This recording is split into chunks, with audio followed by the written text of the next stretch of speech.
Welcome to the Rim Brake Rodeo. We hope this video helps. You start by removing the old grip and preparing the handlebar surface. Use a twist and pull or cut carefully. Make sure to protect the bar end. Once done, clean the metal or alloy with rubbing alcohol to remove residue so the new grip bonds. Make sure to have the new grip, a hair dryer or spray bottle, and any thin lubricant ready. This setup reduces slipping and ensures accurate alignment. Do it now so the next steps go smoothly and quickly. You now fit the grip onto the bar using heat or liquid to ease installation. Warm the grip with a hair dryer or apply rubbing alcohol inside to act as a temporary lubricant. This lets the rubber expand and slide.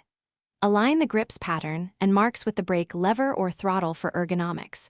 Once aligned, push and twist the grip simultaneously so it seats evenly.